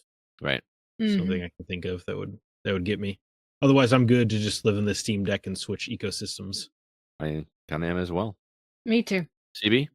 Does it have VR support? Oh my god. VR support on a mobile device. Well, here's the thing. Like, I don't have a Steam Deck. I can't remember the last time I turned on my Switch. Like, Really? yeah, dude. Like, I have a Switch OLED that is still brand new in the box. I've never opened it. Why'd you buy it? I won it at Tilt. Oh my god. It's So not even like about the prizes for you. It's just the fact that you can win something, right? Yeah, I won it out of a claw game. What can I say, man? I'm You really won good a at 'em. Switch out of a claw game? Yeah, I've won a Switch, an iPad, a Coach purse. Have you gotten banned from Tilted 10 yet? No. I just walk through it. I'm like, oh look, claw game, win, cash out, just walk out. That's nuts. You- Anyway. You've watched me do it, I have, yes. Yeah. but I mean, but now I can play my Xbox Game Pass on my MetaQuest 3, so I don't require a handheld. I'm just picturing CB sitting in the car while his wife's driving. He's got his VR helmet strapped to his head, playing a game. I mean, I can use my phone as a hotspot too, so I can have online access everywhere. Jake? Speaking of which, I forgot to mention this at the top of the thing. MetaQuest has a subscription service, which I signed up for. Like a Game Pass only for Like a VR Game games? Pass. It's $60 a year, and it gives you access to over 40 games, and they constantly rotate it. Oh, nice. That's cool. So, trying that out. Jake, did you have a answer for that question from Paul? I have probably one of the weirdest thing it's been bugging me for a couple of years now. I need a removable battery because when I had my PSP, the first one I had, I broke, and so it still ran and it still charged the battery. So when I got my second PSP, I would run that thing into the ground, save my game, turn it off, take the battery out, put it in the broken one, charge that one, take the one that I've been charging in the broken one, throw it in the one that I'm playing on, and then I would go right back to town. And so, all of these new systems are getting integrated batteries, so you have to put them up somewhere to charge them. I'm actually in 100% agreement with you, Jake, because that is the one thing that slows me down with like the MetaQuest 3 or even the Switch is I don't like to sit there and have things plugged in. Yeah, I think the one great thing that came out of an Xbox controller, in my opinion, was the removable batteries. Like the PS3, the PS3 controller, the PS4 controller, the PS5 controller, they all have integrated batteries. I'm not opening that thing up every time I want to change the battery out. Which is You can't just plug it in and play. That's what I was going to ask. And I want to. But that's the thing is, I bought a wireless controller for a reason. Yeah. What the hell? I mean, it'll take you, 30 minutes to charge it while you're playing, and then. Well, I don't know. The Steam Steam Deck shows their charges very slowly. I feel the Xbox 360 had a removable battery pack that was chargeable with a stand that you threw it in and you could charge it. You could buy two and just switch it out and go right back to playing, and it was fine. I've got the same thing. I just set I've got two controllers. I set one down in the charger cradle, and then I grab the one that's charged and I play that one. But even so, if you're playing a handheld console, though, you don't need to worry about a controller because it's in your hand, right? But so why don't you just plug it in? Drains. Just plug it in. Just plug it in. Well, no. But I'm tethered to a cord. Maybe I don't have a plug-in where I'm at. Get it? Come on. Portable battery. To an airport.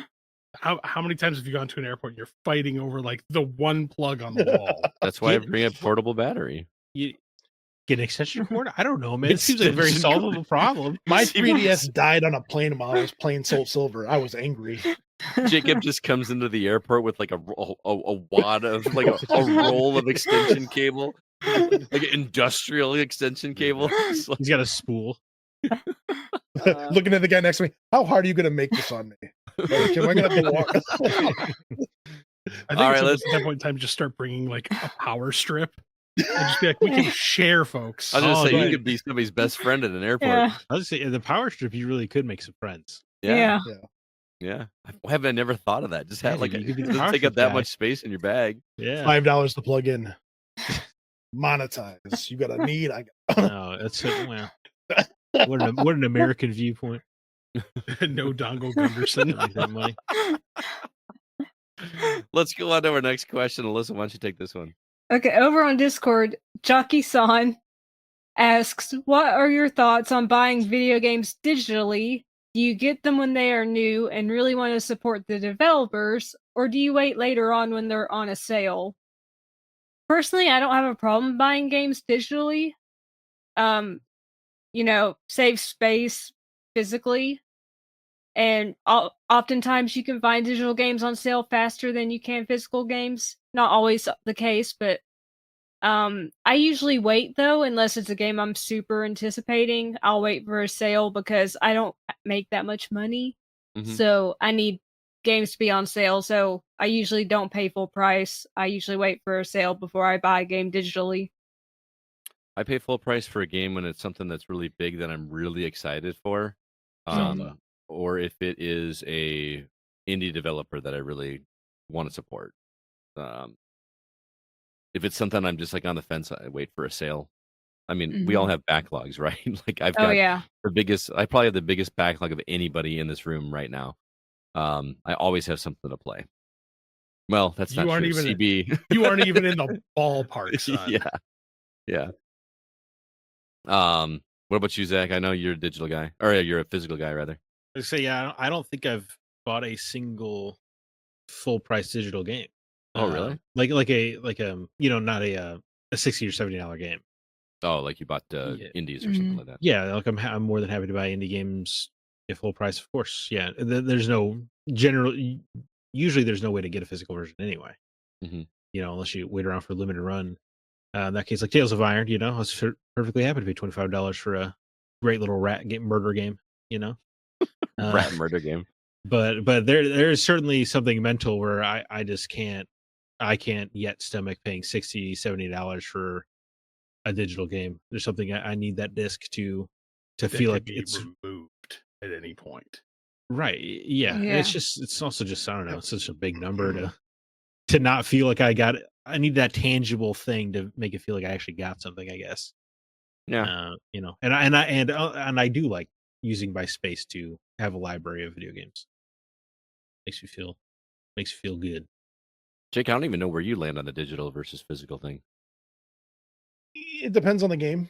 If it's something that I want to collect, I want a physical copy of it, of course. That makes more sense. I've collected lots of video games from, my childhood or, even today, that I want to hold it in my hand. I want to be able to look at it while I'm not sitting at the computer or the PlayStation or what have you. And again, being able to never have it revoked from my usage is another huge thing of why I like physical. Being able to show them off, like, hey, I have this, or hey, I have that. Like, it's just, it's a joy to have those things physically in your possession versus digitally, because then I just feel like it's just you're not enjoying the gaming, for whatever reason that it used to be, and now it's different. Now it's just a Netflix. Now it's just a whatever have you, and it's just there. And again, if your internet goes out, if your subscription ends, if whatever have you happens, your game is gone. You don't get to play that game offline. Right? They take the servers offline. Your game is gone. And so there's a huge thing about having it physical for me. And so depending on the game, if it's it comes out $70 and I really, really want to play that game, yeah, I might buy it. But most of the time, like I have No Man's Sky on the PS4, and I have been like eyeing it down for like 3 or 4 years now, and waiting. I mean, it goes on sale all the time, but I keep going, well, do I really need it on the computer? Do I really want to spend that extra money to put it on the computer? But like at some point I'm gonna crack. And I'm What gonna game get is that? No Man's Sky. No Man's Sky. Oh, Oh yeah. There's so many more updates on the computer than there are on the console. Mhm. And so I mean it would make a world of difference to play that game actually digitally than it would physically. Gotcha. So it all depends on what it is, what it ends up being. All right, Jake, why don't you take the next comment or question? Skips me entirely. Oh, Chris, take the next one. We know your answer. All physical, all the way. Good. Yep. Yeah. There you go. Congrats, you win. You got the answer. It says his like 10,000 collection Dude, physical. But again, Scott, from the standpoint of somebody who may not have listened, it's a preservation thing. Mm-hmm.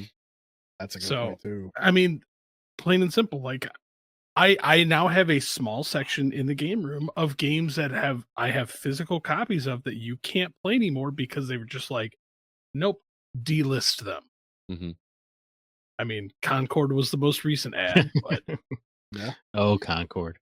but I mean it from a memory standpoint, like that's why I like physical. Do I buy games digitally? Yes, because I game share with you.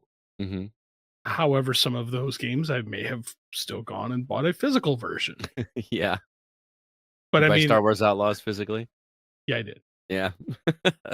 But But at the then same, do you go wait? Do you wait till they go on sale then? but see, 'Cause, that's like, the thing is like with some of them, I can wait mhm. and buy the physical version because I'm like, okay, I can find this cheaper. But with some games like a Concord or Celeste, like I know I'm not going to find this for a reasonable price, like 5 years down the road, 10 years Yeah. down the road. I got a So- copy of Celeste physical. I think you gave it to me as a gift, I did you not? Gave it to you Yeah. because that was It's like like a steel book and everything. because that's when I Yeah. went nuts and I was just like, buy 2 copies for PS4, buy 2 copies for Switch. Yeah. And it I paid appreciate off. that. I love that So- game so much. Oh, I want to replay that game now. It was good. You just can't play their follow up. No. Well, not yet. No, Sean Concord was Coates canceled. rates. What? Sean Coates rates. As I'm tying up loose ends on Astrobot, it got me thinking, what are some of the other games that stand out in their own right, but also serve as a celebration to their franchise or legacy? I'd say Sonic and All-Star Racing Transformed. Not only is it a great alternative to Mario Kart, but it also embraces Sega's legacy beyond the Sonicverse, featuring characters and locations from other Sega properties. Oh yeah, dude, that game's got Ryo Hazuki in a forklift. The Sonicverse. Is it like Sonic Origins? There's like one of the Sonic games where it's like they have like a bunch of them and you have to like run from left to Sure. right across the screen. Sonic Generations. That's okay. That's one I played. I played for a Patreon episode. Dude, you should play Shadow Generations. It's better. Thought about it. Yeah. Yeah. I actually have a copy of Sonic 3. I haven't watched it yet. Looking forward to that. Dude, So that's pretty good. is it good? Oh man. Maybe this weekend I'll watch that one. How about Smash Brothers? Does that count? Yeah, well, that feels like the ultimate answer, right? Yeah. Yeah. Uh, Pulling in from multiple different games, genres, and areas to. Well, I mean, put them all in one area. the original was just Nintendo characters, right? Like the one on Nintendo 64. Yeah. And then by the time they got to The Actually- current version. Ultimate has like Ooh. Sonic is in that. At that point in time, then you can bring in- Solid Snake. Well, I mean, Snake was originally on a Nintendo. Nintendo. Yeah. Oh, you're talking Metal Gear, yeah. Yeah. Metal Gear and then Snake's Revenge. That. With Michael Bean on the cover that said it Metal was not Michael Bean. Gear. Yeah. Metal. But I mean, at that Sonic point in time, you can the also say like Hedgehog. you could say Soul Calibur, Mortal Kombat. Soul Calibur was a good one. I wasn't thinking of that. Oh, well, yeah, there's a deep cut for you. Yeah. But like Mortal Kombat has just turned into like that now. Yeah. You have Dead by Daylight, the Atari 50 collection. Well, I Oh, don't. yeah. Well, I don't think the Atari 50 stands up as its own game, though.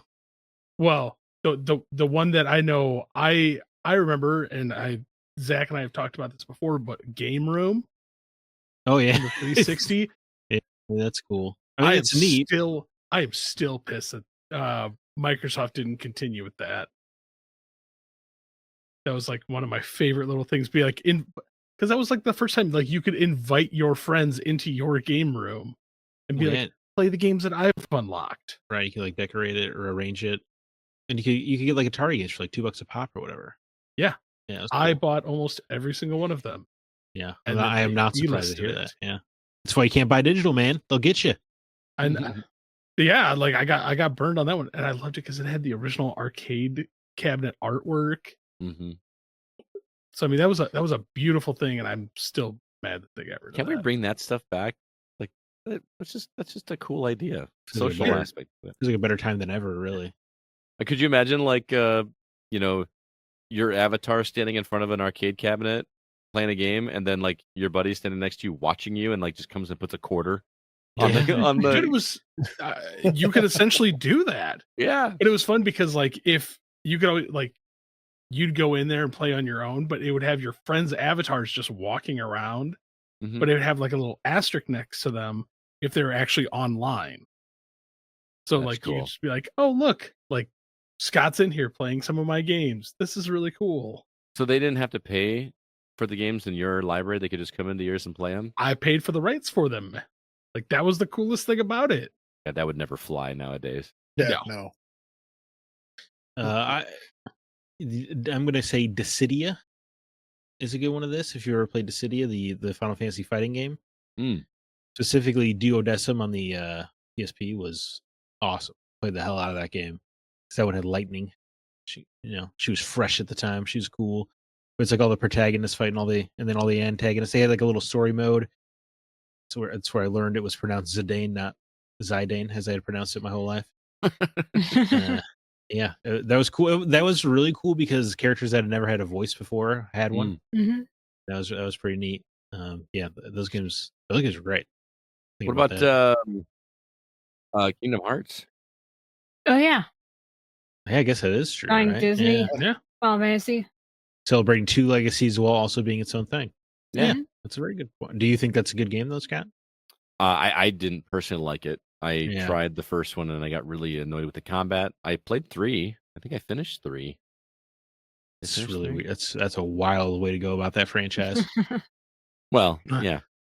I guess if you don't like it, jump straight to 3 and 6. Well, I wasn't doing a podcast when Kingdom Hearts 1 and 2 came out. But 3, which is also actually like 9 in terms of continuity. Yeah. Well, you add all the fractions, then it's that's right. But unlike other franchises, those are essential parts of the story. Right. There's also Jump Force. Oh yeah. Is that a celebration? For fans of those franchises, it was just unfortunately packaged in a shiny turd. I think it was more of a Comedy Central roast than it was any kind of celebration of. I don't remember Jump Force. What was Jump Force? It was anime crossover characters, from the Shonen Jump manga. Mm-hmm. So it was like the One Piece dudes hanging out, the Dragon Ball dudes hanging out, But I think they used like horrible cell shading for it. Wasn't Light Yagami the villain? Yeah, that's a cool touch, though. Yeah, it is. Yeah, the one anime I've seen. So yeah, there was some really good ties into it, but it was just executed so unfortunately. That's what I remember. All right, we got one more. Zach, you want to take the last? Oh, I was gonna say one. Oh, I am just skipping everybody. Scott's just like stomping on everybody tonight. Right. I was gonna mention the theater rhythm games because they pay homage to Final Fantasy's incredible music throughout all the games that were released prior to those games being released. And they also had little chibi versions of the characters from all the games as well. So it was adorable. You got to play through the incredible music. They would use cutscenes behind the music sometimes, so you'd see the in-game cinematics. It was just a celebration of Final Fantasy's music and its history in general. That's a good call. I also feel that Final Fantasy Bro Trip was the same way for that. The thing, because of your radio stations? Is that what you're trying to say? Yeah.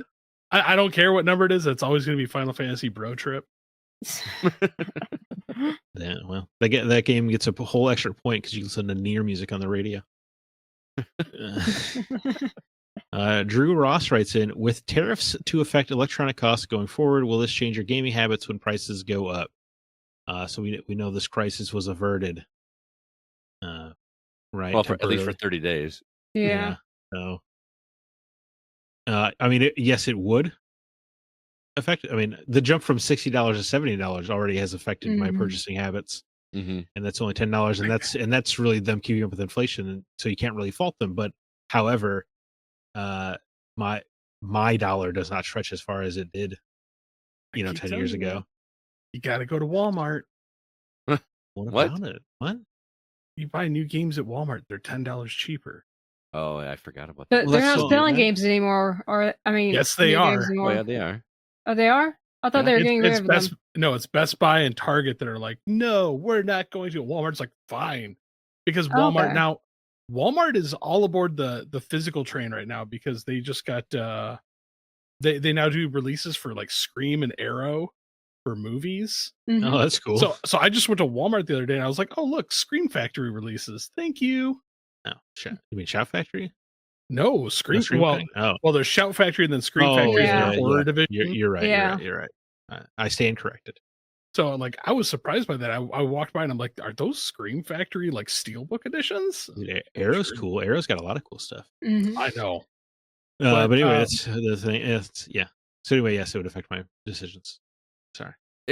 It probably would for me as well, but at the same time, if games got so expensive, I would just go. I would just play my backlog, guys. I was gonna say, it'd be a gift in disguise. Yeah, yeah. I mean, at that point, if I gotta play something in a review, I'll just wait until someone wants me to review it badly enough to shoot me a code. You know what I mean? And that'll be my new games. I'm set. Just my JRPGs alone would last me for the next 5-6 years if that's all I played. Yeah. So, and then there's games that I've not played. Like, wasn't there an episode we talked about like what games did we miss over the years? I mean, you guys mention games all the time that I've never touched that everyone just raves about and that I need to go try. If games get that, I mean, I feel like if games went up that much because of the situation that's going on with the political side of things, it's going to correct itself eventually, and I'll just be in catch-up mode. Yeah. Well, I also think that if this is where things like Game Pass and PlayStation Plus and like Meta Plus all shine, is always got something to play. There's always going to be something to play, and it's probably not going to affect the price that much. Well, for them, I don't know. I think you're being a little hopeful about the price of Game Pass not going up. Yeah, but here's the great thing about Game Pass: if the price keeps going up and up and up, people just unsubscribe. Like, look at the mass exodus coming from Netflix right now. Yeah, wouldn't they go to like $25 a month, and then you still can't see everything?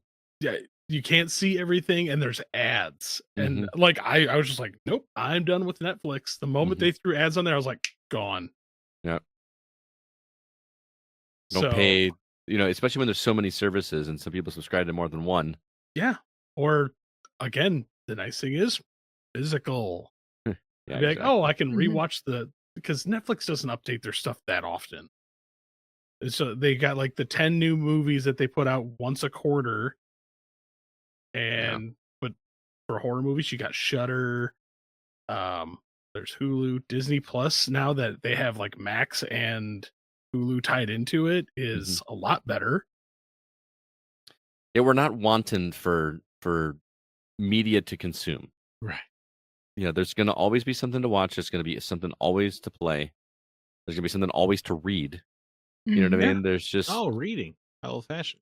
Well, the sad thing is with like Netflix, if you want to throw ads and want me to pay $25 a month, there's this other service called Tubi that's free because they put ads in there. Yeah, I don't see Tubi going like they've cornered their market on like, we're the free to play. Like you're just gonna have to deal with ads like you would if you watched old school air channels.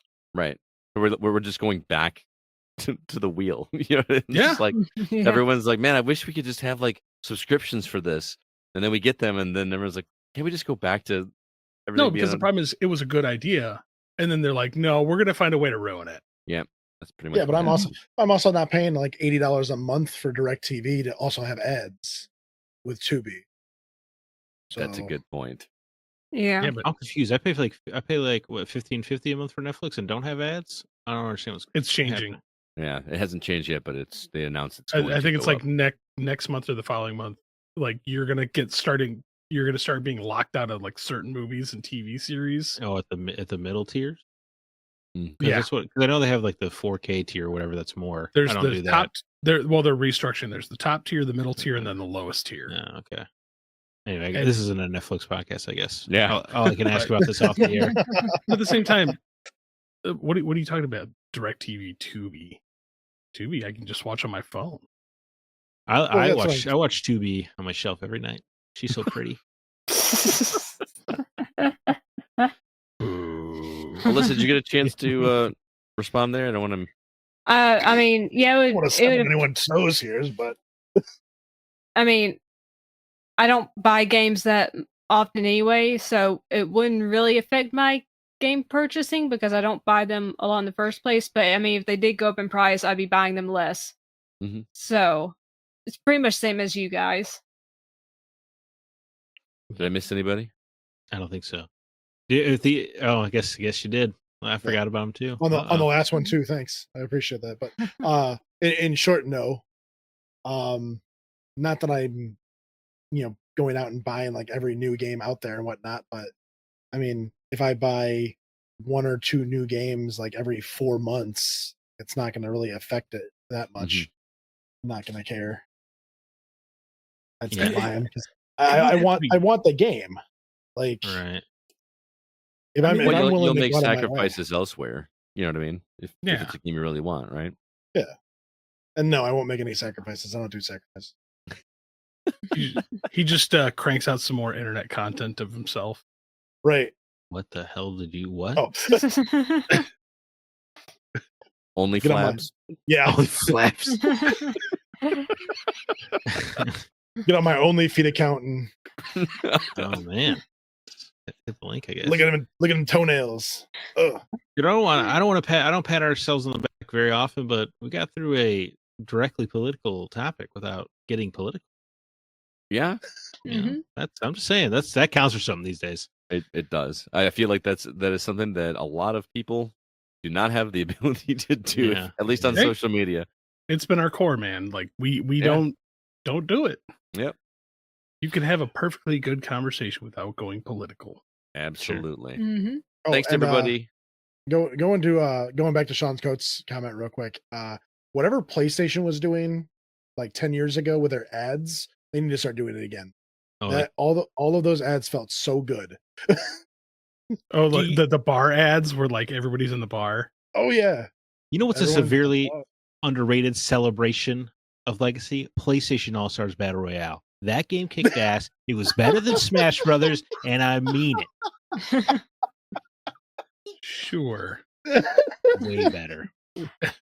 That's a good call out. That's a good call out. Well, thanks to everybody that wrote in with the questions. I always look forward to these episodes each month, so stay tuned for March, the first episode in March, when we'll do the same thing. As of next week, we kind of talked about it. I want to just go ahead and lock it in now, guys. We talked about Microsoft last week. What do we want from them? Do we want to talk about what do we want from Sony Yeah. this week? Let's go ahead and do that next time. Oh, boy. That's going to do it for this episode of The Gaming Outsider. Thanks so much for listening. This episode was produced by Kevin Honigford. All the music you hear is written and performed by Grant Henry of Stemage and Metroid Metal. His website is stemagemusic.com. STEMAGE music.com. Don't we have credits for this now? Yes, We haven't got there yet. He still likes to just talk. I Right. like to talk, man. I like to do Email myself. us. If you'd like to email us, feedback@thegamingoutsider.com. Before we get out of here, Zach, any parting words or recommendations for our listeners? Well, I feel cautious now, but Netflix put Yeah. a great little Western American primeval starring Taylor Kitsch, Hmm. and it was a very good show. Very brutal. I mean, nobody's got plot armor in American Primeval, which is Plot armor? Yeah, like none of our main characters are safe from anything. Gotcha. I was going to say, please tell me you're not on a video game podcast and don't know what plot armor is. Apparently, yes, that is true. Never heard the term. The plot does not make any conveniences to save any of the characters. Horrible things happen to our main characters. It's only 6 episodes long. So it's very digestible. Only 6-hour show. But it's really felt a lot of fun. As long as you like grim stuff, anyway. Sounds good. Alyssa? Well, also in my Korean corner, I also have to mention Netflix, which I'm like, please don't affect the Korean content. But Bloodhounds, it was great. I loved it. It's got boxing, loan sharks, badass fight sequences, amazing action sequences. Like, if you're wanting to get into K-dramas, this one is one of the ones I would suggest, just because it feels more in line with what is currently out there right now. It's really good, really powerful. It's emotional. It's great. I loved it. Nice. Jacob? Yes. Me and my wife have actually been watching The Rookie. We watched it for the first 3 or 4 seasons before they started updating them. I don't even remember what service we're watching them on. But either way, we watched it through, and now we're re-watching them to catch up so we can start watching the new episodes that are coming out. And that show's really good. I like that show. Nice. Wow. You did something that wasn't video games. I know. Well, that's only if you know what my setup in my room looks like. It's my TV and then her TV, and she's watching The Rookie, and I'm watching The Rookie vicariously while you're playing a game. while I'm doing something else. That's amazing. And CB? I have a new show to talk about. Mm-hmm. Scott, do you like the show 24? Never seen it. My wife is watching it currently, though. He's watching 25. I like 24. You like 24? There's you should listen to 24 Live Another podcast, a weekly 24 podcast all about Live Another Day, the hit new miniseries sequence of 24. Well, no. So I'm sorry, what just happened? I had a podcast about 24 years ago. I don't even think it's online anymore. My wife found a TV show which she and I both have kind of fallen into, called The Pit. Okay, yeah, and I've seen the ads for the. My TV keeps advertising The Pit to me. It's a medical drama in the same vein as like ER, but every episode is 1 hour of a 14-hour shift. I heard about as an ER doctor. So is the whole season just the one shift then? It's the one shift. Dude, that's actually pretty cool. I'm intrigued. And the main character is one of the main characters from the original ER. Mm-hmm. So I was just like, okay, I can get behind this. And the actual character or just the actor? Just the actor. Oh, okay. Like it's funny because he played a doctor in a different show, and now he's playing a doctor again in an ER. Trust me, I play a doctor on TV. But it's surprisingly one of the more medically accurate shows that I've seen. I'm sure that doesn't happen every day. No, it doesn't.